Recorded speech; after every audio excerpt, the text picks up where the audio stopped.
Abamitoma okutambuza omusharaba bakutandikira kishayi kihunga omurakabera okwika parish aho bamwe mu bakyara bahigirwa okurekeraho kubiha batayi babo ngo nibashasha nabo mu bizibu kandi obwo babishemerirwemu mukama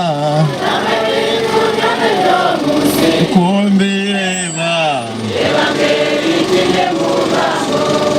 usanga buzimazima toine na mushango tena rubanza nko ndiza kusinga muntayiza atwara nkezu yawe ninga kukora nk'ikintu kibi agenda yako mutabariza umusango uhenda gusingiroha ugenda gusingiriwe kandi bakukoma no kukoma hata urura abantu bibuza ngo hati ngo bamukomereza nuko bere bityo na mukama witi Yesu bakamurukera urubanza konka no baye barucwire akataruho umusango no yakozere kureka bakacomu abukwenda kushemeza ikimburo cy'abantu.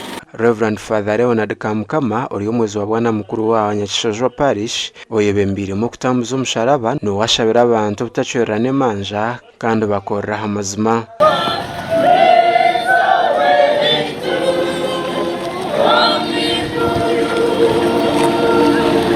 Abo bene ureba okagira kideyituma okagira kinaga erizobo basasire akokibara tubakucumanya Naba Israeli zamutira umusharaba ataka kabiri akaja tata basasire ekiwari kora naniwe oguma basasire osasire nyokozara osasire mu mukazi wawe osasire mukabaro ecyari kora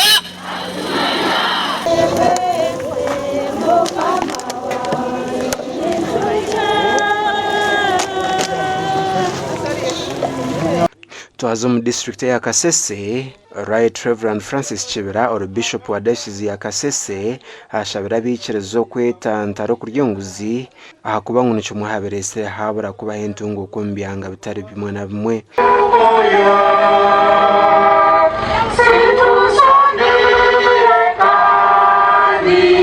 Like the evil of corruption, it deprives so many people of good health.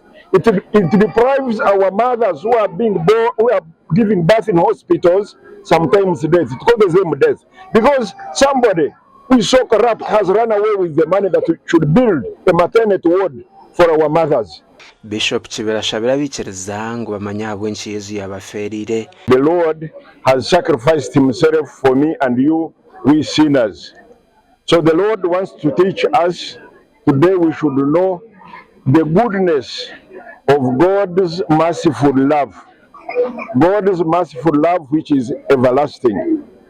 But also today we as human beings, as sinners, we do a lot of evil in the world. Saba mwabiro bikuru beno tubieneri hambolinga and we claim for the spirit of humility. So tubieneri takatabanguko kundi nebiro bikuru, but we humble ourselves. We pray for our families, we pray for our children, our wives and husbands. Nuko twangasa iko kusingura eri mukama wetu. Okutambuza umusharaba okutandikira harakatado ba trading center batyo nuko kugumiza mu mtawuni ya Kasese nuko kuhendera cathedral gasha kwa Ben Mohoz hamwe na Gilbert Muhanguzi.